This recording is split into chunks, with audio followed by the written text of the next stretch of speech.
Bonjour, bon mercredi, oui tout le monde. Je m'appelle Aïssata Sako. Au nom de tout le comité Équité, Diversité et Inclusion du Centre de recherche du CHUM, il me fait plaisir de vous accueillir ce pluvieux mercredi matin, en ligne et en personne dans l'amphithéâtre du Centre de recherche du CHUM. Pour ceux qui ne sont pas sûrs où ils sont, l'événement aujourd'hui, comme vous pouvez voir sur l'écran, c'est la recherche par et pour avec les autochtones, carte de recherche et exemple d'application. Nous avons le privilège d'accueillir aujourd'hui Julie Girard et Amélie Blanchet-Garneau, des femmes que vous allez voir passionnées, qui ont des éléments hyper pertinents et percutants, qui vont nous permettre de passer de théorie à l'action et aussi surtout une collaboration qui est basée sur la compréhension et le désir d'action. Donc, comme vous avez pu le lire, et je pense que c'est ce qui vous a interpellé, la recherche a souvent perpétué les déséquilibres de pouvoir historiques. Donc, dans certains cas, elle continue de le faire, notamment dans le domaine de la santé, qui est le nôtre, où elle exploite parfois encore les communautés marginalisées sans leur apporter des bénéfices équitables. Cette pratique tend à prioriser les programmes des puissances dominantes et néglige les systèmes de connaissances locaux en imposant des solutions eurocentriques.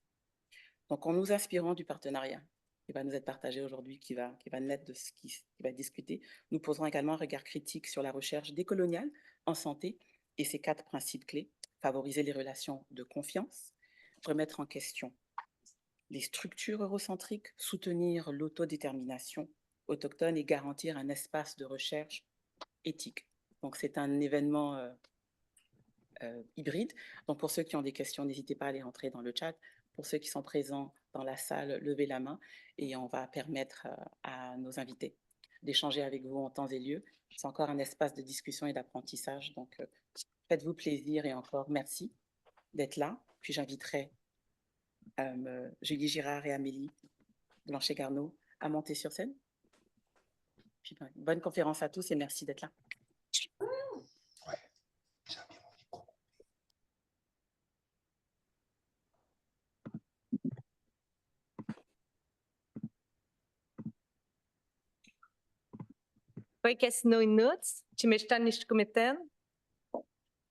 Bonjour tout le monde, contente d'être là ce matin avec vous. Merci de nous accueillir là aujourd'hui dans cet bel espace-là. Je ne vous cacherai pas que, étant une jeune femme du Péquagami, ben jeune, non, j'ai des cheveux gris. On va prendre ce mérite-là. Mais une jeune femme du Péquagami, du lac Saint-Jean, c'est assez dépaysant pour moi de venir à Montréal, dans la grande ville, mais je suis vraiment reconnaissante de l'opportunité. Je vais me présenter dans ma langue, puis ensuite je vais me présenter en français, puis je vais céder la parole à ma collègue. Donc, Milou Chouli, Mashtouyat Nuchin, Kanikanipit, Katuseshwatao, Ilnut Sutenat Apita. Je m'appelle Julie Girard, je suis une Pequagaminou, donc une humaine du lac Saint-Jean. Je suis directrice de l'Observatoire des réalités autochtones urbaines. Je suis aussi maman de 2 magnifiques enfants qui sont en plein cœur de l'adolescence. Ça fait partie de moi aussi. C'est important que je pense que vous le sachiez. Puis je me sens vraiment privilégiée là, de pouvoir être ici dans la grande ville aujourd'hui puis de découvrir des gens intéressés à la recherche puis surtout à faire autrement la recherche là, en milieu autochtone. Bien, bonjour tout le monde. Moi, je suis Amélie Blanchet-Garneau. Je suis une femme blanche d'origine coloniale française. Donc, ça me fait plaisir d'être aujourd'hui en votre compagnie sur le territoire non cédé et volé de la nation Kanien'kehá:ka. Donc, on se retrouve aujourd'hui à Tiohtià:ke, aujourd'hui appelé Montréal. Et ben, je remercie la nation Kanien'kehá:ka de nous permettre de nous réunir puis de continuer à avancer dans nos réflexions par rapport à la recherche aujourd'hui ensemble. Donc, moi aussi, je suis maman de 2 enfants et dans mes temps libres, professeure agrégée à la Faculté des sciences infirmières à l'Université de Montréal. Donc, je suis aussi de ma formation initiale. Super. Donc, aujourd'hui, grosso modo, ce qu'on va vous présenter, moi puis Amélie, on va vous présenter qu'est-ce que la classique, on va aussi vous présenter qu'est-ce que l'Observatoire des réalités autochtones urbaines. On va démystifier un petit secret bien gardé dans le milieu autochtone, mais que Les Autochtones sont aussi en milieu urbain. Donc, on va vous donner un petit peu d'informations par rapport à ça. On va prendre le temps de vous présenter aussi le cadre de référence en recherche pour les Autochtones en milieu urbain et on va rentrer dans le concret, ligne d'action en action, c'est-à-dire comment qu'on peut articuler un cadre de référence pensé, conçu par des Premières Nations et le peuple inuit directement dans la recherche. Ça va nous amener à des réflexions un petit peu plus larges là, pour décoloniser la recherche. Donc, c'est le plan de match. Si ça vous convient, tout le monde est d'accord? Ça va? Yeah! Phew! Il est encore le temps de sortir si ça ne fait pas. Ben là, j'ai oublié tantôt, j'ai plein de temps libre, en fait, parce que je suis aussi titulaire de la Charte de recherche autochtone en soins infirmiers au Québec. J'avais oublié de le dire, mais c'est ça, en fait, aujourd'hui, on vous présente notre partenariat puis comment on réalise la recherche ensemble là, dans le cadre de ce partenariat-là. Donc, qu'est-ce que ça mange en hiver, ça, la Charte de recherche autochtone en soins infirmiers? En fait, cette chaire-là est née en 2019. C'est une chaire qui est financée par les Instituts de recherche en santé du Canada, les fonds de recherche du Québec en santé et la Fondation des infirmiers et infirmières du Canada. Donc, il y en a 6 comme nous au Canada. Puis, moi, j'ai la chance d'être la titulaire de celle au Québec. Donc, on travaille beaucoup. En fait, notre principal nerf de la guerre, c'est de la lutte au racisme systémique dans les soins de santé envers les Autochtones. Donc, nous, on vise vraiment, là, on est dans une perspective d'équité, dans une perspective décoloniale pour justement, là, c'est ça, promouvoir l'équité, la sécurité culturelle des personnes autochtones par la décolonisation de la formation et de la pratique des professionnels de la santé. Donc, on fait des projets autant pour outiller les professionnels de la santé, mais aussi pour outiller les organisations pour que les environnements de soins permettent de soutenir des pratiques antiracistes pour soutenir la lutte au racisme systémique en bout de compte. Et dans le cadre de cette chaire-là, on a eu à réfléchir aux approches de recherche qu'on allait prendre. Et il y a 3 approches qui étaient davantage, qui nous interpellaient davantage. Et bien, en fait, je dois dire aussi que le regroupement est le partenaire principal de la chaire. Sans le regroupement, il n'y aurait probablement pas eu de chaire de recherche. Puis, ces approches-là ont été discutées et choisies ensemble là, au tout début. En fait, l'appel à projet pour cette chaire-là est sorti au début de 2019, qui était vraiment au tout début des relations que j'avais moi personnellement avec le regroupement qui ont débuté en 2018. Donc, ils ont fait partie vraiment de toute la réflexion par rapport à comment on organise cette chaire-là, quel genre de projet on va mener et de quelle façon. Donc, les façons de faire, donc on utilise vraiment des approches décoloniales, la recherche participative, et une approche intégrée là, de mobilisation des connaissances. Donc, ces 3 approches-là mises ensemble permettent vraiment de soutenir l'autodétermination en recherche pour les Autochtones, puis aussi de favoriser l'équité. Donc, on engage vraiment les individus, les communautés et les organisations là, dans la co-création des connaissances. Sont toutes orientées vers l'action. Donc, c'est vraiment important pour nous de faire de la recherche qui est très appliquée puis qui propose, en fait, on propose des solutions à des problématiques sociales via une démarche scientifique. Donc, on ne peut pas régler tous les problèmes, mais il y a certains problèmes qu'on peut certainement adresser par la recherche. Donc, on est vraiment ancré dans les priorités, les visions du monde, puis les formes dynamiques là, de savoir des personnes autochtones qui sont impliquées. Et on combine à tout ça, évidemment, les perspectives allochtones aussi. Pour ma part, l'Observatoire des réalités autochtones urbaines, tu sais, Amélie a bien mis la table un peu, à en parler. Tu sais, il y a un historique sur lequel qu'il faut comprendre, être sensibilisé puis être sensible. C'est que il y a un passé colonial, veut pas, qui fait en sorte que toute la recherche en milieu autochtone, tu sais, a eu des blessures. Qu'on parle aux expérimentations qui ont été faites dans les pensionnats indiens ou les anthropologues qui venaient où on était observés comme des simples sujets sans aucune collaboration, ça a amené des blessures dans les communautés. Dans ce contexte-là, il reste encore parfois, je dirais même souvent de la méfiance par rapport à la recherche, à qu'est-ce qu'elle peut amener, parce que les Premières Nations puis le peuple inuit ont toujours trouvé des solutions par eux-mêmes, ils ont toujours analysé leurs choses et l'approche scientifique, même si elle est super utile, elle n'a pas toujours été juste ou bien ancrée ou en co-construction avec les Premières Nations. Fait que ces blessures-là demeurent. C'est dans ce contexte-là où ce que on a un spectre, si on veut, où ce qu'on est passé, les Premières Nations puis le peuple inuit, de sujet d'étude vers une plus grande autodétermination ou de la co-construction, que le regroupement des centres d'amitié autochtones du Québec a décidé de créer un observatoire des réalités autochtones urbaines, c'est-à-dire un outil, un véhicule justement pour permettre une autodétermination de la recherche par et pour les Autochtones en milieu urbain. C'est un peu ce que je vais vous présenter dans les prochaines slides. Tu sais, c'est quoi le rôle de l'Observatoire, sa mission, ses valeurs, sa structure, puis aussi les thèmes que l'Observatoire s'est donné comme priorité pour les prochaines années. J'en ai parlé, j'ai parlé de l'historique qui s'inscrit au Québec, mais si on regarde l'historique de la création de l'Observatoire, c'est vraiment le mouvement des centres d'amitié. Puis je vous présenterai plus loin qu'est-ce qu'on entend par mouvement des centres d'amitié. Mais c'est en 2022 qu'il y a eu l'annonce officielle, puis que différents Autochtones dans différentes villes au Québec ont dit OK, on se donne un véhicule pour faire de la recherche autodéterminée ou en partenariat dans nos façons de faire. Ça l'a amené là, à des consultations à la fois avec des organismes externes comme Amélie et la CRASIC, mais aussi avec des aînés, des communautés autochtones urbaines pour voir qu'est-ce qu'on mettrait dans cet observatoire-là. Et il y en a résulté là, un rapport là, qui a amené à une mission, une vision, des thématiques de recherche, puis un plan stratégique pour l'observatoire. Grosso modo, puis ça, c'est quelque chose qu'on aime bien, nous, en milieu autochtone, il ne faut pas que ça soit trop compliqué.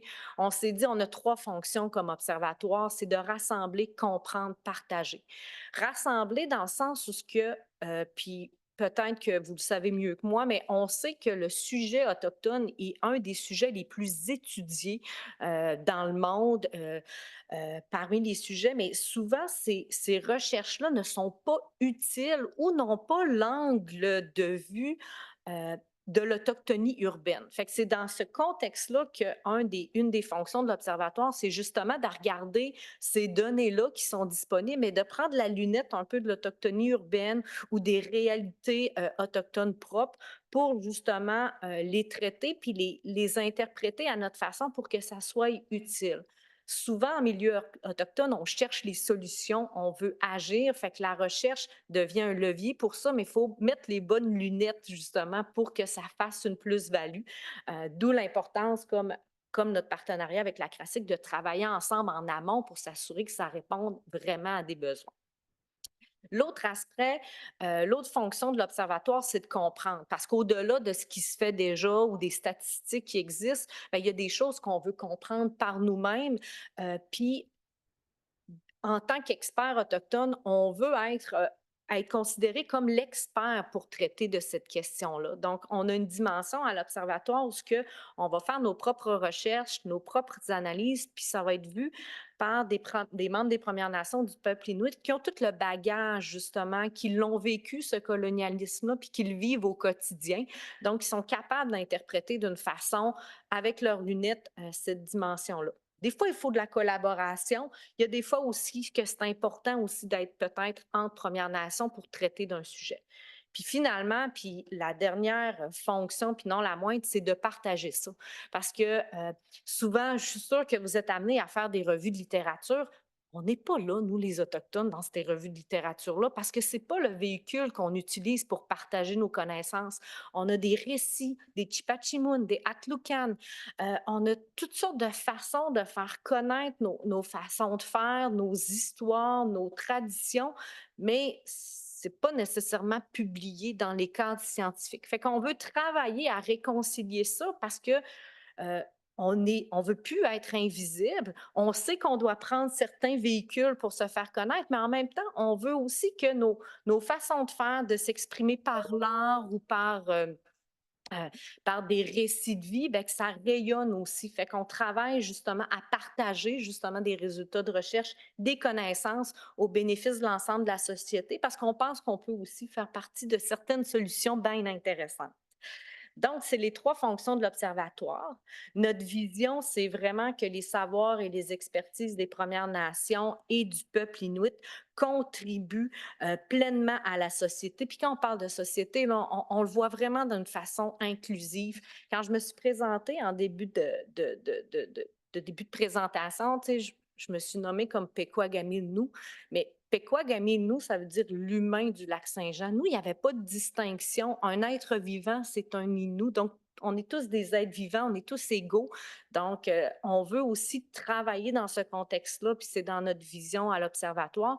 Mais on veut aussi aller, on veut passer du sujet d'étude où ce qu'on était peut-être il y a une 10, quinzaine d'années à vraiment autodéterminer dans notre recherche ou en co-construction dans le spectre que je vous ai présenté.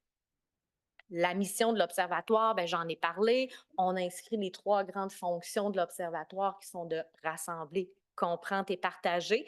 Vraiment les questions de l'autochtonie urbaine, tout en plaçant au cœur le savoir et les expertises des Premières Nations et des Inuits au bénéfice de l'ensemble de la société. On a aussi les valeurs qui nous guident, qui sont des valeurs qui sont partagées dans l'ensemble du mouvement des centres d'amitié que je vais vous présenter. Grosso modo, là, intégrité, collaboration, engagement, respect, innovation, bienveillance, c'est vraiment les valeurs dans lesquelles on s'inscrit. 4 grandes orientations pour les prochaines années sur lesquelles on va travailler, bâtir notre équipe et notre façon de faire. On est un peu une bibite assez unique au Québec, je vous dirais, l'Observatoire. On a quand même une reconnaissance de certains conseils de recherche et instituts de recherche là, pour faire de la recherche, mais on s'inscrit dans une recherche qui est à l'extérieur des cadres universitaires, fait que ça nous amène dans une posture assez unique, je vous dirais. Donc, on doit, dans les prochains mois, prochaines années, positionner notre observatoire, assurer sa viabilité, puis on veut surtout livrer des résultats qui vont être intéressants là, dans la société. Notre structure organisationnelle, vu qu'on est un peu unique, comme je le disais, on est guidé par un comité consultatif des savoirs qui est formé d'aînés, de représentants de l'autochtonie urbaine, mais aussi de chercheurs du milieu universitaire, parce que c'est dans la co-construction, dans la collaboration qu'on croit qu'on va pouvoir réussir à avancer dans notre mission puis dans notre vision. À ça, on va chercher des partenaires, des experts qui nous guident dans certains dossiers très spécifiques. Puis j'ai une belle équipe qui m'accompagne. Je suis bien fière d'eux. Ah, il y a quelqu'un qui cache. C'est quelqu'un, c'est moi qui cache la face de ma collègue. Je suis vraiment pas fine. Mais vous avez mon équipe là, qui est là puis qui nous accompagne, puis qui accompagne surtout le mouvement des centres d'amitié autochtones du Québec. Nos thématiques principales de recherche dans les prochaines années, puis sur lesquelles on veut porter attention, puis ça vient vraiment des consultations qu'on a eues avec les Autochtones qui vivent dans les villes partout au Québec. La question de la culture et de l'identité. On sait qu'il y a une mouvance identitaire. On a de plus en plus de générations d'Autochtones qui ont vécu en ville avec une connexion avec leur territoire, mais qui est différente. J'aime souvent dire, puis je reprends les paroles de Mélissa Mollen-Dupuis là-dessus, mais c'est pas parce que tu es à Montréal que les outardes n'y passent pas dans la ville. Fait que comment se réapproprier un territoire qui est très transformé, qui est très urbanisé, mais qui reste des territoires de Première Nation? Beaucoup de centres d'amitié se sont organisés parce que les Autochtones dans les villes se sentaient isolés et avaient besoin de se mettre en commun pour développer des choses. Mais on a aussi des villes comme Sainte-Terre où les Autochtones étaient présents, puis en même pas 10-15 ans, une ville était autour d'eux. Fait que ça, il faut être conscient de ces réalités-là urbaines au Québec, puis les mettre en valeur, puis mieux les documenter, mieux les comprendre. Il y a toute la question aussi du logement, d'avoir un chez-soi qui nous intéresse. Vous ne serez pas surpris, je pense que des choses qu'on voit à Montréal, l'itinérance, il y a des enjeux, puis il y a une vision, puis une conception du toi puis du chez-soi qui est différente chez les Premières Nations. C'est pas si tant d'avoir 4 murs puis de posséder des choses qui est important pour certaines Premières Nations, mais plus d'avoir un sentiment de sécurité, d'avoir une collectivité qui prend soin de soi. Puis souvent, le rapport à l'habitation est pas le même. Donc, on veut comprendre cette réalité-là dans un contexte où de crise du logement, puis de racisme aussi dans l'accès au logement pour plusieurs personnes dans les milieux urbains. Troisième sujet, et non le moindre, la question de la santé et du mieux-être. Dans ma langue, il y a un terme, tu sais, qui regroupe tout ça, qu'on appelle le Milelwemun, mais qui comprend plein de mots en français, donc qui est dur à traduire, tu sais, la santé, l'intervention sociale, le bien-être, le mieux-être collectif, le bien-vivre, c'est tout le même mot pour nous. Fait que des fois, c'est difficile pour nous de séparer ces dimensions-là, puis donc de mieux faire comprendre ça à travers de la recherche, puis peut-être de le voir comme un levier dans une forme de guérison, dans la prévention. Ça peut être des stratégies intéressantes sur lesquelles on veut se pencher dans les prochaines années. Puis la dernière thématique, qui est non la moindre, mais c'est toute la question de la gouvernance. Euh, Principalement pour les Premières Nations, là, il y a toujours quelque chose qui s'appelle la loi sur les Indiens qui s'applique à nous, qui date de donc plus que presque 300 ans. Mais cette loi-là a fait en sorte elle a bien fait son chemin. Là. On est quand même assez colonisé, veut pas, puis elle est très ancrée dans les Premières Nations. Mais ce qui est intéressant, c'est qu'en milieu urbain, la loi sur les Indiens continue de s'appliquer, mais elle s'applique différemment. Puis les Autochtones dans les villes ont pris des chemins différents, ont innové. Puis si on veut se pencher sur cette question-là, pour comment que ça peut devenir des leviers, justement, pour l'ensemble des Autochtones au Québec. À travers tout ça, ben, on est en train de faire des grandes enquêtes sur justement les réalités autochtones urbaines, mieux comprendre là, qui sont ces Autochtones-là en milieu urbain. Récemment, il y a des changements législatifs qui sont venus transformer le portrait des Autochtones dans les villes, fait qu'on veut vraiment porter un accent là-dessus. Puis tantôt que je parle des Autochtones dans les villes, là, ça doit vous titiller la langue. Là. C'est quoi les Autochtones en ville? À quoi ça ressemble? Donc, au Québec, si on regarde un petit peu des statistiques, parce que c'est quand même intéressant, mais c'est quand même 50 villes ou villages au Québec qui sont habités ou fréquentés de manière significative. Puis quand on parle de manière significative, c'est qu'ils représentent à peu près 3 de la population des municipalités ou des villes et villages. Donc, c'est vraiment une occupation de l'ensemble du territoire. Comme je le disais, les Premières Nations ont toujours été ici, puis des fois, c'est la ville qui s'est mise autour d'eux, ou des fois, il y a il y a de la migration qui doit être faite ou des déplacements, soit pour les études, pour fuir de la violence, parce que les services ne sont pas disponibles, parce qu'on vieillit puis qu'on a de besoins de soins plus spécialisés. Fait que c'est toutes des raisons qui font en sorte que les Autochtones ne sont pas uniquement dans les communautés territoriales ou ce qu'on peut appeler les réserves ou les territoires nordiques. Donc, il y a aussi un phénomène d'hypermobilité. On sait que les Autochtones se déplacent énormément. Donc, ça, c'est quelque chose là, qui vient teinter la réalité des Autochtones là, en milieu urbain au Québec. C'est une réalité qui est en augmentation entre, là, je vous donne des statistiques de Statistique Canada, mais entre 2016 et 2021, c'est plus de 28 300 Autochtones de plus qui sont ajoutés là, dans le recensement. On essaye de comprendre pourquoi cette transformation-là si rapide, puis une augmentation quand même si importante des Autochtones en milieu urbain en très peu de temps. Fait que ça, c'est des questions qu'on veut approfondir.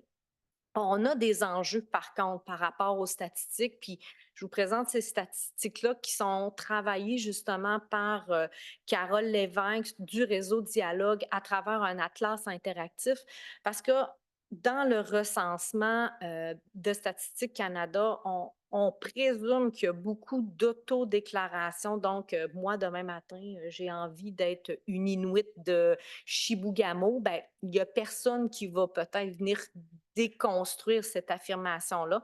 Fait qu'on se pose des questions à savoir si la croissance dans certaines villes de population métisse, c'est vraiment fondé ou si c'est des enjeux qui sont vraiment présents. Mais tout ça pour dire que c'est une croissance depuis 2016 de 47 puis que c'est 61,5 des Premières Nations des Inuits qui vivent à l'extérieur des communautés. Souvent, le réflexe qu'on a quand on pense autochtone, on pense territoire, on pense réserve, mais ce n'est pas la vraie réalité. Donc, la grande majorité des Autochtones, justement, sont à l'extérieur de ces communautés-là d'appartenance et occupent les villes.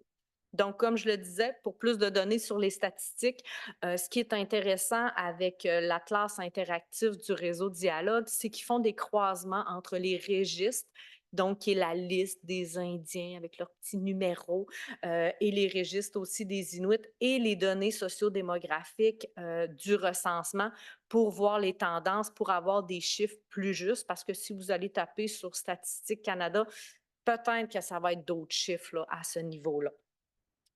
Le mouvement des centres d'amitié dont je vous parle depuis le début de ma présentation, en gros, c'est 11 centres d'amitié présents dans 14 villes au Québec. On parle de Montréal ici, Montréal autochtone, Centre d'amitié autochtone de Montréal. Il y a aussi des villes plus intermédiaires, si on peut dire, Québec, Trois-Rivières, où il y a des centres d'amitié, et des petites municipalités. Je pense à Sainte-Terre ou à Bécomo, où ce que justement, là, c'est la ville un peu qui s'est organisée autour des Autochtones. Le mouvement comprend aussi le regroupement des centres d'amitié, qui est l'association provinciale là, ou la fusion de tous les centres d'amitié ensemble qui travaillent justement à se donner des outils collectifs pour défendre leurs droits et les intérêts de l'ensemble des Autochtones en milieu urbain.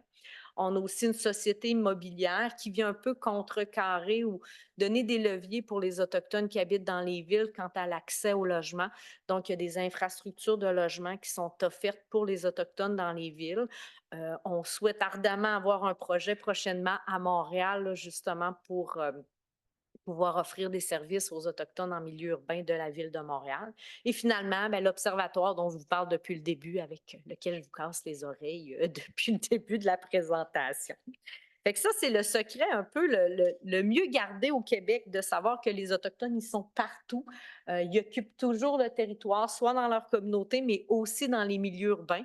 Fait que s'il y a quelque chose, tu sais, je pense, d'important à retenir, c'est d'avoir cette conscience-là que les Autochtones, justement, occupent aussi la ville. Leur culture continue à se vivre là différemment. Il y a une relation différente, mais leurs langues sont toujours vivantes, leurs valeurs sont toujours vivantes, qu'elles soient en communauté ou dans les milieux urbains. Ça m'amène au cadre de référence. On va tomber plus dans l'aspect recherche. Du cadre de référence là, en recherche par et pour les Autochtones en milieu urbain. Ça peut être un outil très intéressant pour peu importe le chercheur ou la personne qui veut développer un partenariat de recherche avec les Autochtones en milieu urbain, justement pour retrouver un équilibre puis un peu se sortir de l'historique colonial qu'il y a eu en matière de recherche. Dans le fond, c'est un outil qui a été développé là, sur une période d'à peu près 3-4 ans. On a mobilisé les acteurs du mouvement des centres d'amitié, on a mobilisé des aînés, justement pour réfléchir à la question de la recherche. Il y avait un consensus autour de tous les Autochtones en milieu urbain à travers cette démarche-là de cadre de recherche, c'est que la recherche, elle est utile, elle est importante, elle nous donne des leviers, mais en même temps, elle doit être faite avec respect, puis on doit mettre des principes en place pour faire cette recherche-là, pour mettre de côté l'historique de blessures, tu sais, qu'on peut rencontrer dans la recherche. Ce qu'on a fait, c'est vraiment une démarche de co-construction là, avec les aînés, avec les gens des milieux urbains au Québec, avec des acteurs de la recherche aussi pour dire ça serait quoi le meilleur cadre. On a fait, juste, comme je le disais, une tournée avec ces acteurs-là, mais on est allé aussi voir dans la littérature scientifique, mais aussi la littérature autochtone, les arts, les connaissances, les autres organismes autochtones, comment ils travaillaient ce partenariat ou cette réflexion-là autour de la recherche. Ça l'a amené à un grand rassemblement où ce qu'on a brassé ces idées-là, ces connaissances-là, heu, avec des cycles de validation qui nous a amenés à la construction justement, du cadre de référence en recherche par et pour les Autochtones en milieu urbain au Québec. Heu, 4 grands principes avec lesquels on veut travailler dans la recherche. Donc, le premier, c'est la reconnaissance. Donc, les Autochtones doivent être au cœur des projets de recherche qui les concernent, puis leur contribution doit être essentielle, reconnue et valorisée à toutes les étapes de la recherche. Donc, on ne veut pas juste être le sujet, comme on a été au début, mais on peut être des éclaireurs, on peut être des partenaires là-dedans. La question de la réciprocité, donc la recherche est fondée sur la réciprocité, une collaboration continue et sur des bases égalitaires. On présente les avantages puis les intérêts des apprentissages à la fois pour les participants autochtones et les chercheurs, puis chacun étant simultanément porteur et créateur de savoir. La pertinence, on veut que ça soit vraiment utile, bénéfique, puis porteur de sens pour les organisations autochtones urbaines ou pour les Autochtones en milieu urbain. Un sujet tout pondu arrivé, puis qui ne nous sert pas à rien, ben on n'a peut-être pas l'intérêt de s'investir là-dedans, d'où l'importance de discuter, collaborer, construire ensemble. Puis le dernier principe, mais non le moindre, qui est l'agentivité. On veut vraiment favoriser une émergence de relève. On pense souvent, nous, dans un cycle circulaire avec les 7 générations passées, mais les 7 générations à venir. Donc, dans un cycle, donc quand nous, on s'investit dans quelque chose, on ne le fait pas pour nous, on le fait pour l'avenir, puis on est guidé par le passé. On a toujours cette pensée-là circulaire, puis ça se traduit beaucoup dans l'agentivité, puis favoriser une relève des compétences, des savoirs, tu sais, en recherche. Nos lignes d'action, puis c'est ça qui est intéressant, on va venir vous les présenter de façon concrète, justement, dans un exemple de partenariat qu'on a construit au fil des ans avec la CRASIC. Mais c'est des actions, tu sais, qu'on veut qui soient utiles, puis qui reposent justement sur les principes là, que je vous ai présentés plus tôt. Si on y va action par action, une des premières lignes d'action dans notre cadre de référence, c'est vraiment que la démarche soit utile et bénéfique pour le mouvement des centres d'amitié. Donc, ça Oui, s'est c'est articulé. ça. Ben, en fait, ici, il faut comprendre que, tu sais, dans la culture de la recherche dans laquelle on baigne à tous les jours dans le milieu académique, on propose un projet, puis bon, on avance avec ce projet-là, puis on essaie de le faire financer. Donc, l'esprit est un peu différent si on veut que la démarche soit utile et bénéfique, par exemple, pour le regroupement. C'est ce que je vous disais tantôt, notre relation a débuté en 2018. Donc, en 2018, on a partagé nos préoccupations communes. On s'est dit, OK, on a une façon de faire qu'on aimerait aussi développer ensemble et tout ça. Et au cours des années, on a mutuellement participé à nos événements. Donc, le regroupement et la CRASIC ont organisé un forum de recherche sur la décolonisation des soins de santé. Ensuite, le regroupement m'a invité à certains forums pour faire soit des présentations ou juste participer à titre de modératrice ou tout ça. Donc, il y a quand même un investissement de part et d'autre dans cette relation-là qui est super importante pour qu'on se comprenne vraiment bien puis qu'on puisse arriver à travailler ensemble de la bonne façon. Donc, on a travaillé ensemble de cette façon-là et de 2018 à aujourd'hui, bien, on regardait les différentes opportunités de financement qui étaient là, puis on s'est essayé. On a essayé de faire financer certains projets et tout ça et on n'a pas réussi. Puis c'est en 2023 qu'on a eu un premier projet financé. Donc, si vous retournez en arrière puis vous êtes super bon en calcul mental, ça a pris 5 ans pour qu'on ait notre premier projet financé ensemble. Mais pendant ces 5 années-là, on ne s'est pas tourné les pouces chacun de notre côté. On a travaillé ensemble tout le long. Donc ça, c'est quelque chose qu'on voit moins puis qu'on pense qu'il est du luxe, ce temps-là, dans le milieu académique, mais qui est absolument nécessaire pour être capable de proposer des projets qui sont vraiment co-construits et communs pour que, justement, les retombées de ces projets-là soient bénéfiques pour le mouvement, pour le regroupement et pour les centres d'amitié qui sont membres. Donc, tu sais, le mot-clé de ça, c'est vraiment d'être ancré dans les besoins et priorités local. Donc, à ce moment-là, c'est difficile de faire ça quand on arrive avec des idées toutes prêtes et presque rodées, puis qu'on a juste besoin d'un appui. Donc, c'est pas comme ça qu'on peut faire les choses. Donc, pour vous parler un petit peu du projet, là, on l'appelle le projet Inventé. On n'y a pas encore trouvé de nom. Ça va faire bientôt 6 mois qu'on est dedans, puis c'est pas quelque chose qui nous inquiète parce qu'on est plus dans l'action, on est moins dans la représentation. Donc, ce projet-là, Inventé, en fait, c'est un service qui est offert à l'Université de Montréal, qui a offert le financement aussi. Donc, c'est un financement qui est vraiment partenarial. Donc, ça, c'est vraiment quelque chose d'important à aller chercher. Quand on veut aller chercher du financement pour ce type de projet-là, il faut aller choisir le bon type de financement. Parce que dans les IRSC projets, par exemple, les projets partenariaux, c'est encore un peu boiteux, c'est difficile, c'est pas facile à faire passer. Il faut être sur le bon comité, un comité très compréhensif qui comprend la recherche participative et tout ça.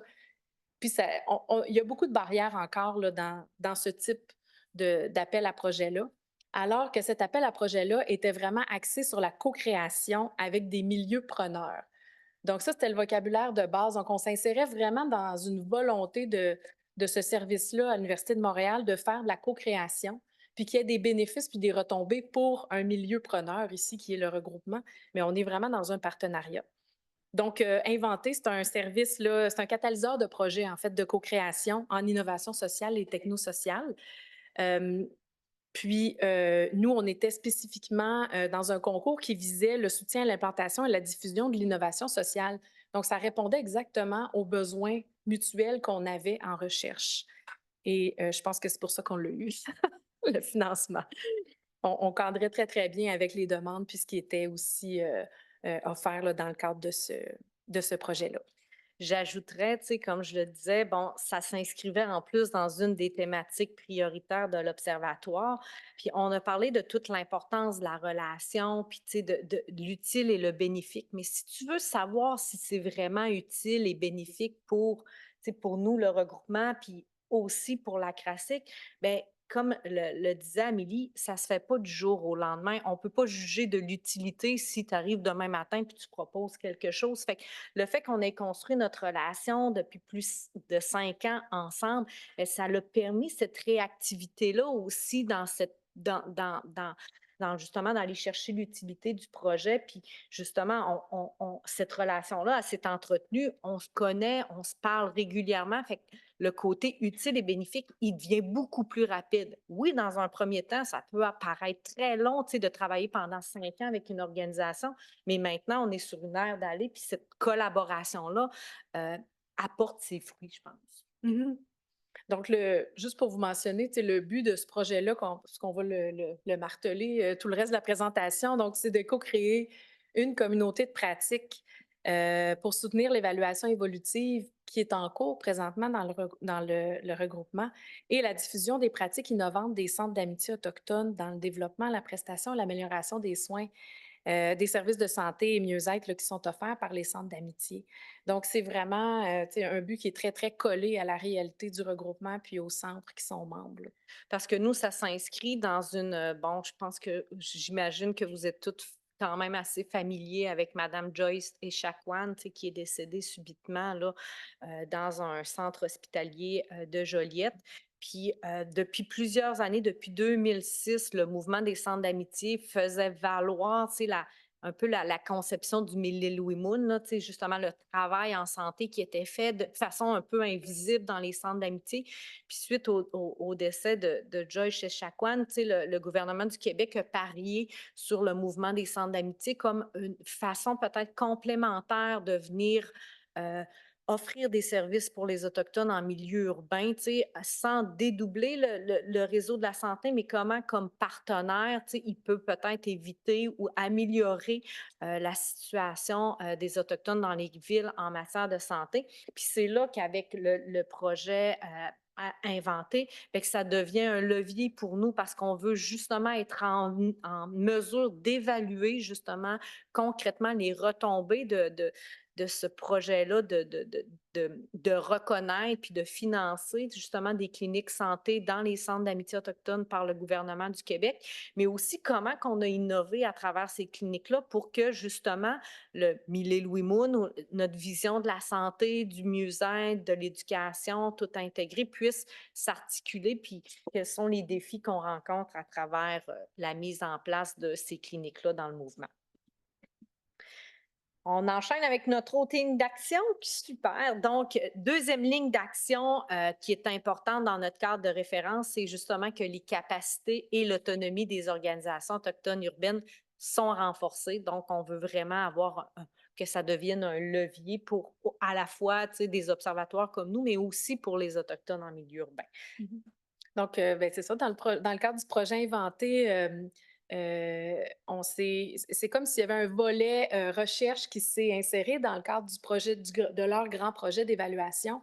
Et là, ben, c'est ça, ils se sont rendus compte en cours de projet qu'ils avaient besoin de certaines habiletés, certaines connaissances, plus en lien avec une démarche scientifique ou une démarche plus systématique pour la collecte de données, par exemple. Donc, ce qu'on a fait, c'est que dans le fond, la chaire de recherche est vraiment venue en soutien et vraiment au service, en fait, du regroupement pour les soutenir dans le développement de leurs capacités, puis des capacités qu'ils ont identifiées eux-mêmes. Ce n'est pas moi qui est arrivé et qui a dit, ben, je vais vous montrer comment faire ça, ça, ça, parce que c'est ça qui est requis par une démarche scientifique. C'est pas ça qui s'est passé. C'est qu'en fait, eux sont arrivés puis ils ont dit, ah ben là, on aurait besoin d'aller collecter des données auprès de partenaires des CISIUS. Est-ce qu'on peut travailler ensemble pour faire ça, pour s'assurer qu'on respecte une certaine rigueur dans notre démarche, puis qu'on puisse utiliser ces données-là justement pour mieux documenter nos services, puis avoir un argumentaire solide aussi auprès du M3S. Donc ça, développer des argumentaires M3S, puis développer des argumentaires organismes subventionnaires, c'est ça qu'on fait tous les jours. Donc, c'est là qu'on est venu vraiment en soutien. Donc, c'est vraiment ça, c'est que la chaire vient vraiment en soutien aux besoins qui sont exprimés par le regroupement. Puis au-delà du soutien, c'est même un travail d'éducation, mais de partage aussi, parce que oui, elle nous soutient, mais on apprend beaucoup de la classique, puis ça nous nourrit aussi. Puis je pense que ça va dans les deux sens, là. Fait que ça, c'est vraiment, quand on parle d'autonomie, c'est des autonomies, à double sens aussi, qui sont mis de l'avant dans notre beau partenariat. Puis peut-être pour finir avec le projet Métaperotine, en fait, il y a eu un projet qu'un centre d'amitié a voulu soumettre dans un concours des IRSC. Donc, vous savez, les concours sont très, très compétitifs. Puis, le regroupement, en fait, a un statut où ils peuvent détenir là, des financements là, des IRSC. Donc, c'était leur premier essai à développer un projet, puis tenter de faire financer un projet par les IRSC. Donc, la CRASIC est arrivée vraiment pour, justement, là, soutenir le processus de développement, puis qu'on puisse justement partager nos différentes connaissances pour proposer un projet que les IRSC comprennent, mais qui répondent quand même aux besoins du milieu. Donc, la CRASIC est comme arrivée un petit peu en traducteur pour que les IRSC comprennent les intentions et tout ça. Malheureusement, ça n'a pas été financé, mais c'était quand même un premier essai. Puis ça a donné l'expérience pour la suite aussi, puis finalement se faire financer en 2023. Troisième ligne d'action, c'est que les savoirs et les expertises des Autochtones sont reconnus, respectés dans leur diversité. On l'a déjà abordé, mais concrètement. Oui, ça faut que je finisse tes phrases. C'est rendu là. Ben oui, je vous parlais de l'approche participative, en fait, qu'on utilise dans tous les projets aussi. Mais je dirais que, bon, les savoirs et les expertises sont reconnus. Effectivement, on co-construit tout, là. C'est pas compliqué. On est ensemble dans la réalisation des projets de A à Z. Bon, ça, c'est écrit partout. On sait que c'est ça qu'il faut faire. Maintenant, qu'est-ce que ça veut dire, ça? Bien, ça veut dire aussi, vous voyez, c'est écrit respecter dans leur diversité. Bien, souvent, on va avoir tendance, à cause des contraintes de temps, de ressources, à inviter une personne autochtone sur nos comités ou dans nos rencontres et à attribuer à cette personne-là tout le fardeau de parler au nom des Premières Nations et des Inuits du Québec dans le cadre d'un projet. Donc, quand on parle de respecter dans leur diversité, ben, c'est peut-être d'aller chercher une équipe, un comité qui est davantage paritaire, égalitaire, minimalement, pour discuter des projets, pour s'assurer qu'on ait vraiment justement une vraie diversité de points de vue autour de la table, puis que ça soit pas des points de vue majoritairement coloniaux, puis on a une personne autochtone, donc on a décolonisé notre rencontre. Donc, c'est vraiment dans cette optique-là, en fait, que on travaille ensemble aussi, c'est qu'il n'y a jamais juste une personne autochtone autour de la table non plus, là. Ensuite, on co-construit aussi, je vous disais, de A à Z et tout ça. Puis tantôt, on a un exemple de co-construction d'un rapport d'un événement qu'on a fait ensemble. Donc, on a réalisé un forum sur la décolonisation des soins de santé au Québec. Puis on va vous présenter tantôt le produit de nos... Ah, ben, il est là. Le produit de nos réflexions et tout ça. Puis quand on parlera de propriété intellectuelle aussi, tantôt, ben, c'est ça. C'est de reconnaître qu'on est tous les deux, ou en tout cas le partenariat et l'auteur de ce produit de mobilisation de connaissances là, qu'on utilise pour présenter la décolonisation des soins de santé au Québec, qui est issu d'un forum. Donc, on avait invité plusieurs, il y avait, je pense que 108 personnes, si je me souviens bien, qui étaient réunies en ligne pour discuter de qu'est-ce que la décolonisation. Il y avait plusieurs centres d'amitié autochtones qui ont parlé aussi qui ont parlé de leurs propres expériences durant ce forum-là. Donc, c'est vraiment là qu'on reconnaît l'expertise aussi, puis qu'on attribue le mérite à tout le monde, en fait, dans l'équipe.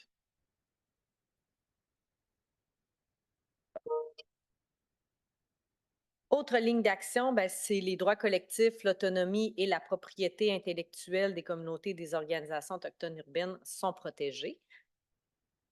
Oui, ben en fait, on a élaboré une entente, je réfléchis parce on a élaboré plusieurs ententes. On a élaboré une entente de partenariat au départ en 2018, en 2019, quand j'ai reçu le financement de la chaire, parce que c'est un financement individuel, évidemment, là. Donc, on a créé une entente de partenariat avec, tu sais, les attentes respectives, nos responsabilités respectives, et on respecte cette entente-là. Ça a l'air de base, mais c'est pas toujours évident. Mais on respecte cette entente-là. Puis aussi, pour chacun des projets sur lesquels on a travaillé ensemble, il y a toujours eu une entente aussi de partenariat qui discute justement de la propriété intellectuelle, qui discute des principes là, PCAP de la recherche en contexte autochtone. Les principes PCAP, si vous n'êtes pas au courant, c'est propriété et contrôle, accès et possession des données. Donc, en gros, quand on réalise un projet ensemble, c'est le regroupement qui est propriétaire des données qui sont collectées et qui peut les utiliser selon évidemment les formulaires de consentement et tout ça. Mais c'est vraiment le regroupement qui est propriétaire des données. Donc, c'est plus le chercheur qui se trouve à être propriétaire des données et tout ça. Donc, ça demande quand même une entente qui est assez détaillée là, au niveau des principes PCAP. Donc, si ça vous intéresse, il y a plein d'écrits là-dessus. Vous pouvez googler PCAP puis vous allez trouver plein d'infos. L'autonomie aussi, puis surtout la propriété intellectuelle, tu sais, c'est un enjeu qui est quand même assez important quand on a une posture comme nous, comme un observatoire, parce que pendant longtemps, puis encore aujourd'hui, on n'a pas accès à toutes les données qui concernent les Autochtones, puis on ne peut pas les gouverner nous autres mêmes, ces données-là. Je prends l'exemple justement des soins de santé. On sait très peu de choses sur les Autochtones qui fréquentent le milieu hospitalier. Ce n'est pas des données qui sont recueillies, même au niveau des rapports d'impôts, des choses comme ça. C'est des données qui appartiennent au gouvernement, mais qui seraient super utiles aussi pour mieux comprendre les réalités des Autochtones. Fait que ça, c'est des enjeux sur lesquels, tu sais, il y a beaucoup de discussions puis de réflexions qui se passent dans le milieu autochtone. Mais quand tu es une organisation autochtone, encore plus en milieu urbain, mais il y a comme une double posture sur laquelle il faut être vigilant parce que les gens vont avoir peut-être tendance à faire plus confiance au partage de leurs données ou de ce qui les concerne, mais on doit être vigilant par rapport à ça, puis être un peu les gardiens pour éviter, tu sais, justement les abus ou d'aller chercher des renseignements personnels, tu sais, qui pourraient compromettre là, justement ces personnes-là. Fait que, comme organisation autochtone, nous, on est très vigilants par rapport à ça. Puis peut-être pour aller dans le volet collectif aussi, on parle de droit collectif, puis ça, c'est quelque chose qui est un défi aussi là, en milieu académique, entre autres à cause du temps, encore une fois. Mais dans le volet collectif, pour le regroupement, pour le mouvement des centres, c'est super important d'avoir l'avis de ses membres et tout ça. Donc, il ne faut pas sauter d'étape. Donc, c'est super important d'aller chercher l'avis, de prendre le temps de le faire. Ça ne prend pas 2 minutes faire ça. Donc, il y a ça qu'on peut faire aussi pour soutenir ces droits collectifs-là. Puis, il y a aussi toujours la question, on en discutait justement tantôt avant la présentation, euh, d'être des auteurs, mais dans un collectif. Donc ça, c'est quelque chose qui fera son chemin dans les prochaines années, là, j'imagine, dans notre contexte de recherche. Mais comme le milieu académique valorise beaucoup l'individu, si je contribue à des projets de recherche puis qu'on écrit sous un collectif, ben, c'est comme si, comme chercheuse universitaire, je n'existe plus. Donc, il y a comme ce défi-là là, qui va être à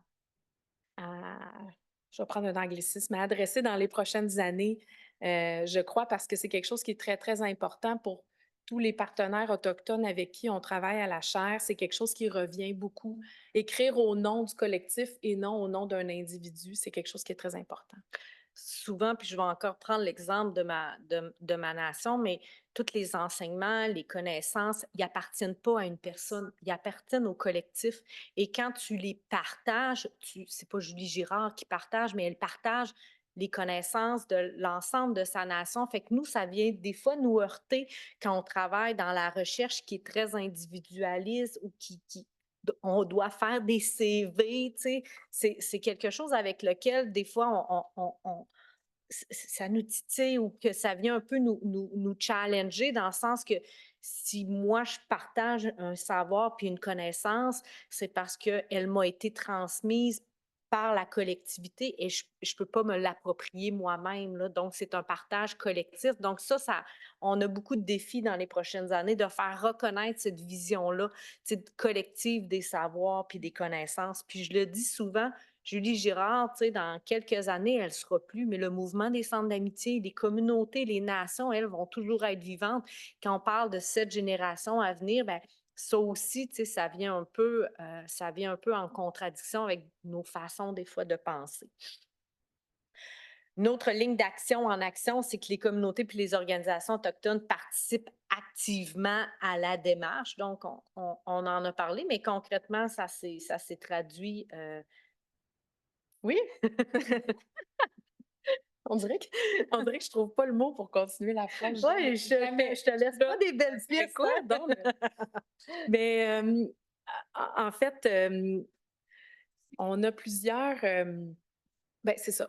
On a parlé d'un forum santé qu'on a réalisé en réelle co-construction. Donc, tu sais, le regroupement a eu page blanche pour inviter qui avait envie. On s'est entendu sur différents thèmes qu'on voulait traiter. Puis, ensuite, le regroupement a invité certains centres à venir partager leurs expériences et tout ça. Puis, j'ai pas fait un droit de veto, puis j'ai pas coché des cases pour être sûr qu'on répondait aux attentes d'une entité externe. Là, on était vraiment ensemble dans ce travail-là.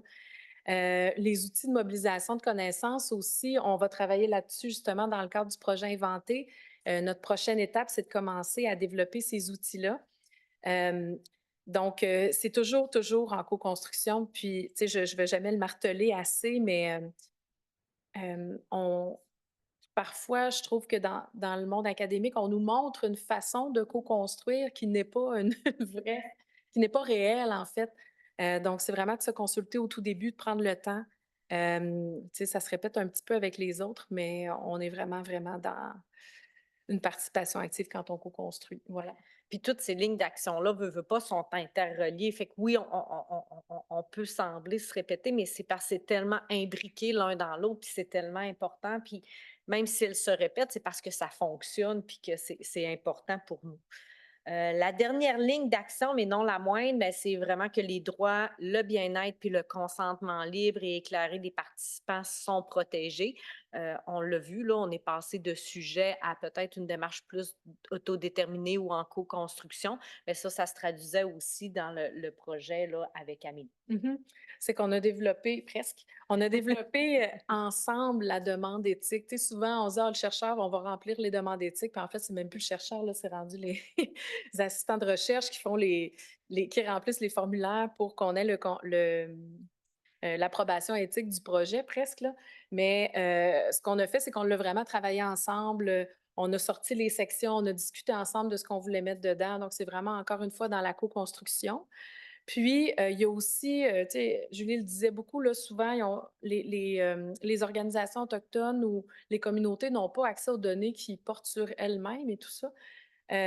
Donc, il y a énormément de données qui ont été collectées dans les dernières années puis qui vont être collectées dans le futur. Donc, ce qu'on fait aussi pour avoir une pratique éthique puis protéger les participants, c'est que lorsque ces données existent, on évite de refaire le gros processus de collecte de données, puis on fait des analyses secondaires des données qui sont déjà collectées.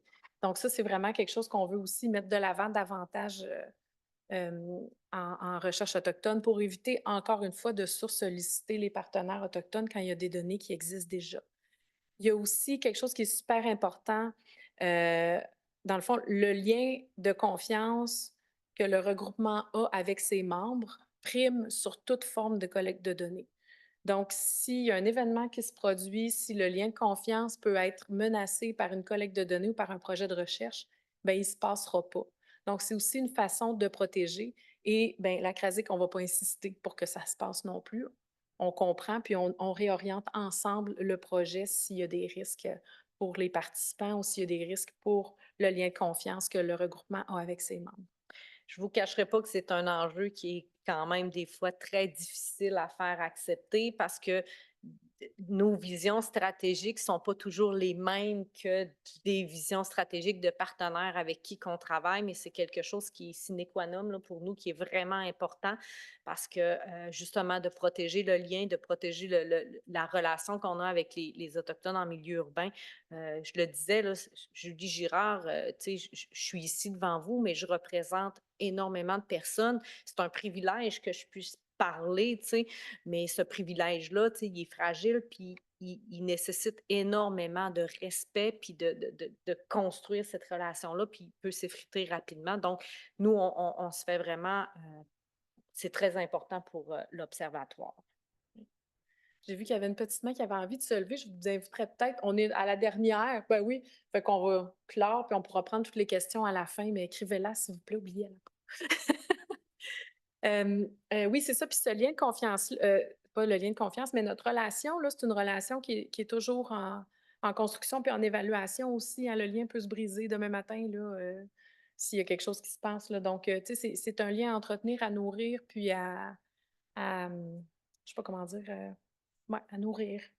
Entretenir. Oui, C'est c'est comme un ça, feu, exactement. on doit le nourrir, on doit le préserver. Il est précieux, le feu, parce qu'il nous donne de la chaleur, il nous permet d'avancer, mais il peut arriver un coup de vent, puis oups, c'est terminé. Fait que ça, il faut le protéger, ce feu-là, par plein de façons. Puis là, ben, comme on présente dans le cadre là, d'un centre de recherche, j'ai pensé vous amener la théorie là, qui vient avec la pratique aussi après, puis pour vous démontrer en fait que les lignes d'action sont tout à fait ancrées là, dans une approche décoloniale de la recherche. Je vous ai sorti là, les principes clés de la recherche décoloniale qu'on utilise à la chaire. Tu sais, je vous ai présenté tantôt, là, on utilise une approche de recherche décoloniale. Oui, mais qu'est-ce que ça veut dire? Donc, il y a les 4 points qui sont là, qui répètent en fait tout ce qu'on vient de dire. Qui sont vraiment le premier point, d'établir des relations basées sur la confiance, le respect et la réciprocité. Donc, on parlait de co-construction, on est vraiment là-dedans pour s'assurer que la recherche bénéficie aux communautés autochtones et qu'elle n'est pas exploitante, là. Donc, on se souvient que de notre histoire coloniale et le colonialisme est présent aujourd'hui encore, puis il y a encore des façons de faire en recherche qui sont questionnables là, avec les communautés. Le point 2, c'est remettre en question les structures coloniales et eurocentriques de la recherche. Puis, on a des réflexes hein, en recherche, donc c'est vraiment de questionner ça. Ah oui, est-ce que j'ai vraiment besoin de faire ça de telle façon pour que ça fonctionne, que ce soit rigoureux, puis que ça respecte une démarche scientifique? Bien, peut-être pas.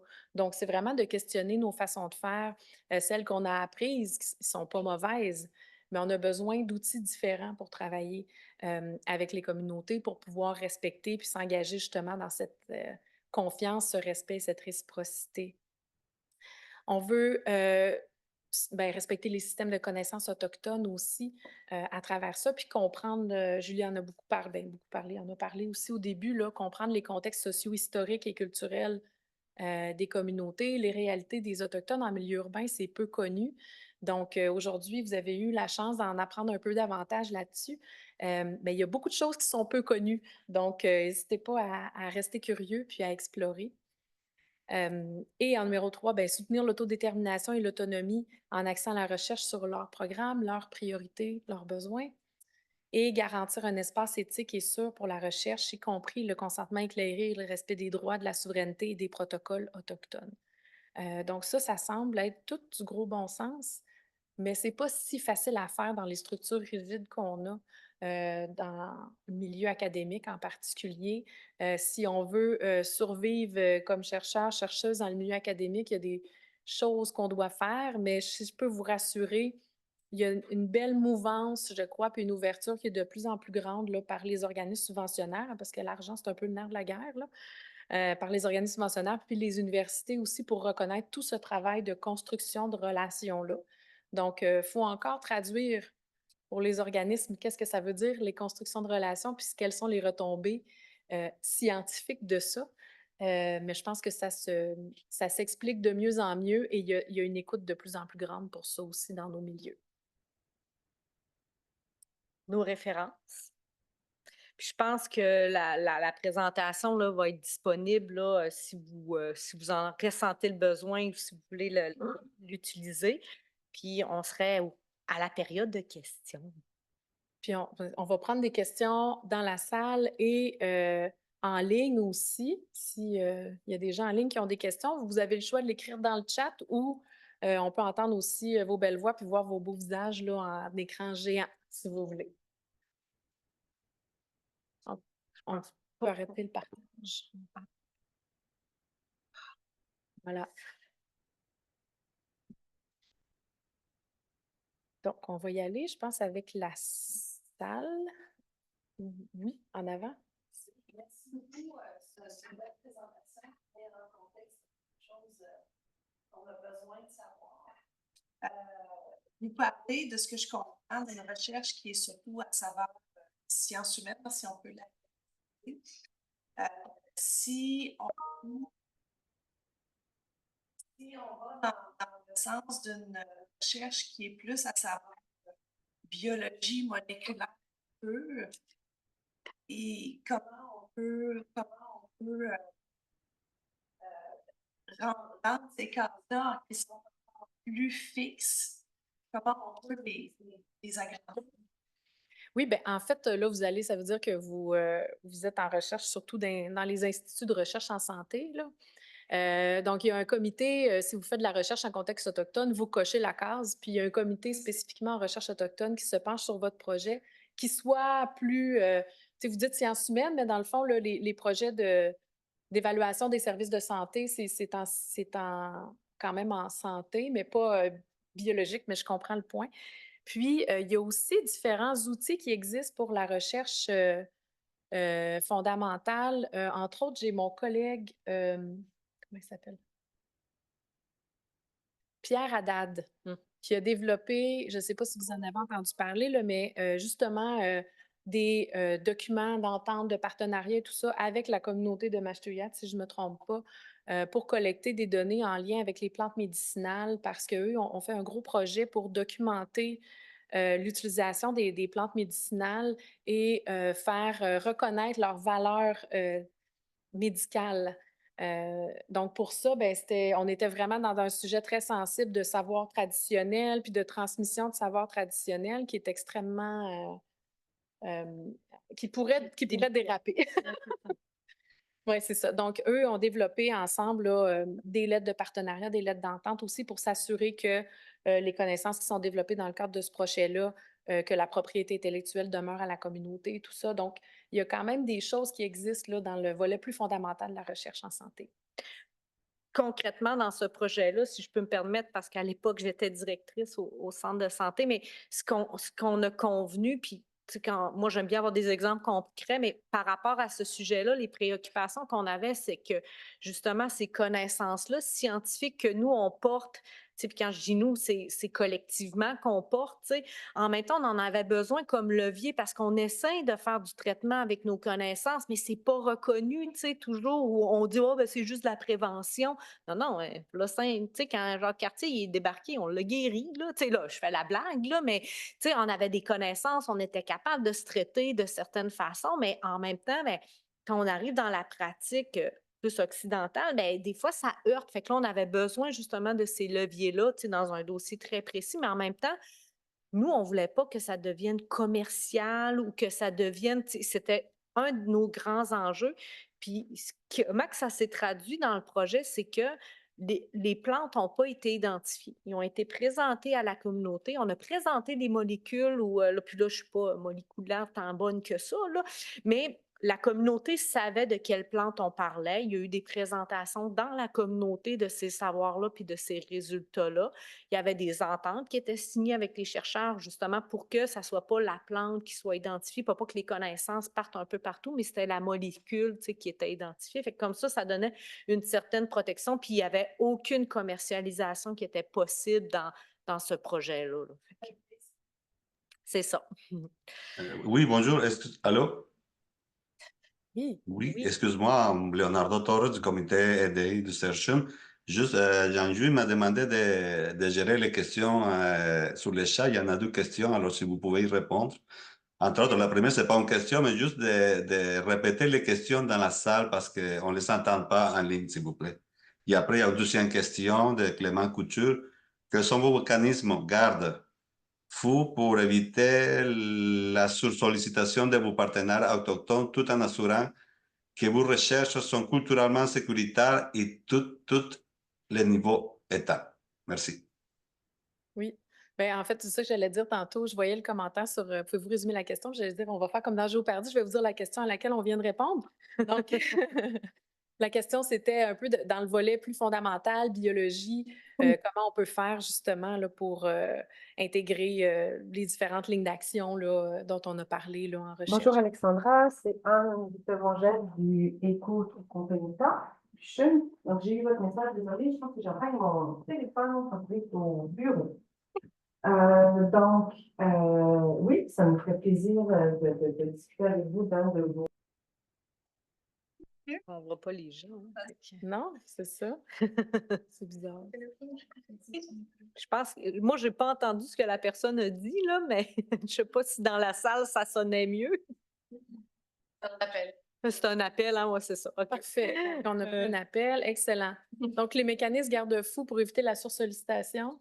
Ça, c'est un gros enjeu. Je ne vous le cacherai pas que la sursollicitation, tu sais, c'est un enjeu quand même assez important. Vous l'avez vu, là, je l'ai présenté, on représente 1 tu sais, de la population autochtone, de la population au Québec.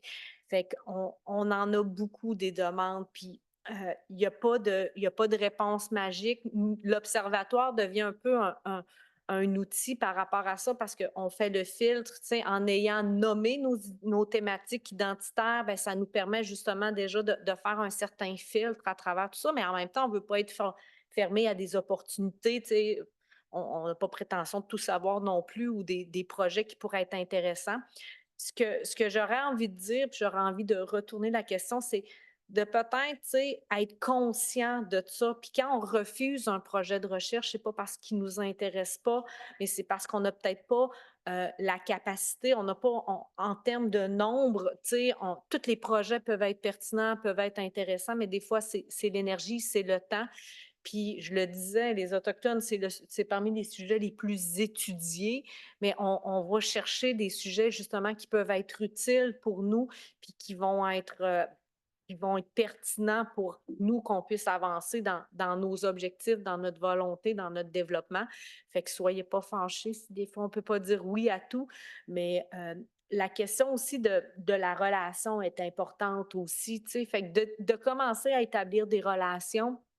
Puis ça ne se fait pas du jour au lendemain, ça se construit longtemps, mais d'établir des relations comme ça, bien, ça permet justement de connaître l'autre, puis de voir justement ses besoins, puis d'être dans une relation win-win, gagnant-gagnant, je pense.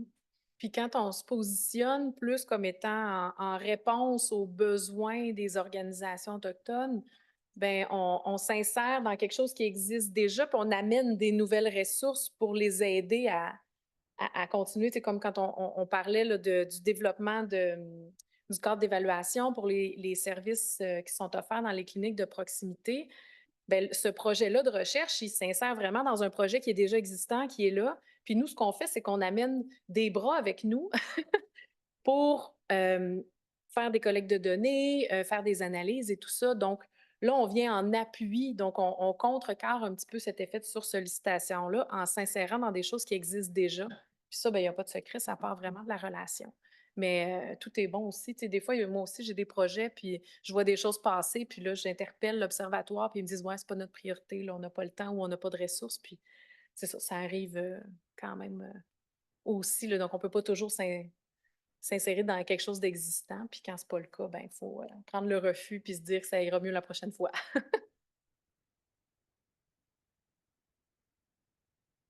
Oui. Merci beaucoup pour votre présentation et les exemples inspirants que vous nous avez présentés. Nous, on travaille beaucoup en co-construction dans notre équipe de recherche, puis on a un enjeu récurrent avec l'éthique.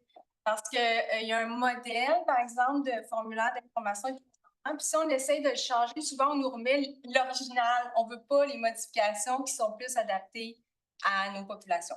Donc, moi, je me demandais comment ça leur passé, entre guillemets, votre demande éthique faite en co-construction?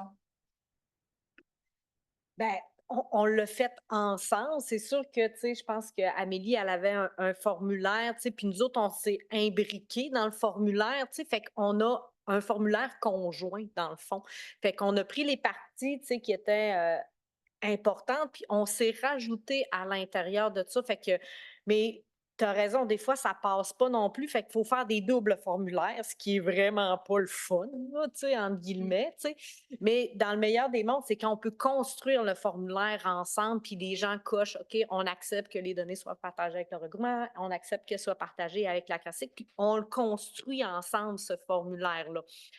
Mais, tu sais, je vous cacherai pas que c'est pas toujours possible. Puis des fois, ça, on continue à travailler puis à militer là-dessus. Mais un incontournable pour nous qui est important, c'est que on le sait, là, souvent, les membres des Premières Nations, du peuple inuit, ils iront pas se tourner vers le comité éthique du CHUM. Ils ne connaissent pas, là. Fait que, tu sais, c'est même pas protéger leur droit de juste laisser ça là comme porte d'ouverture. Fait que nous, on se fait une obligation de dire, ben vous pouvez aussi vous tourner vers l'Observatoire des réalités autochtones urbaines, tu sais.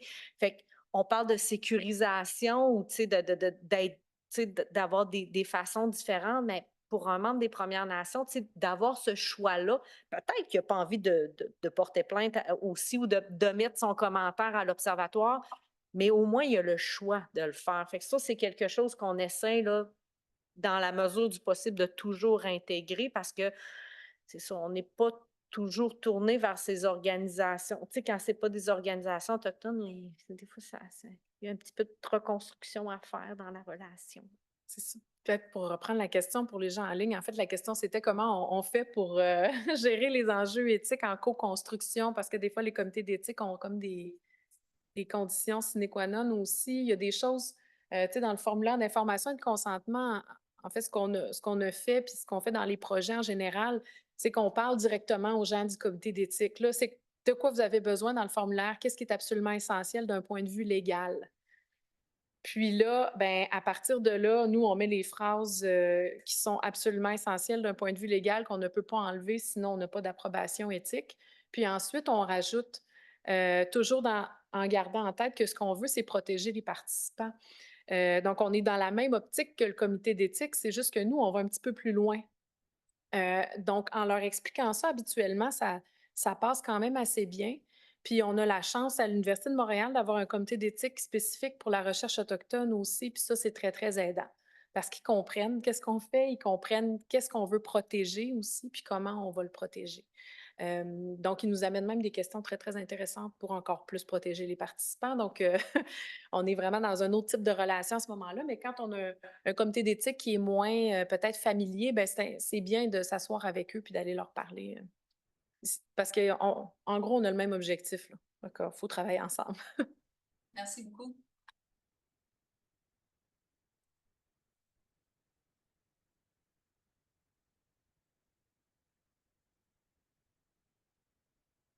Ensemble, la Oui, fin. c'est ça. Le coup, on fasse une démonstration de co-construction. Non, c'est pas vrai.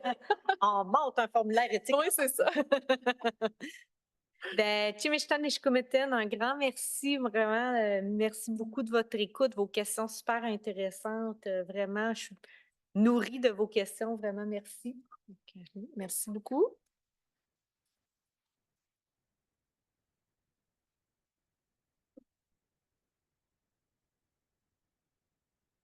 Bye bye les gens en ligne. Oui, c'est ça. Il va avoir. Attends, il y a un mot de la fin. Ah! On est pas, Là, vite. on n'est pas protocolaire. Ouais, c'est ça.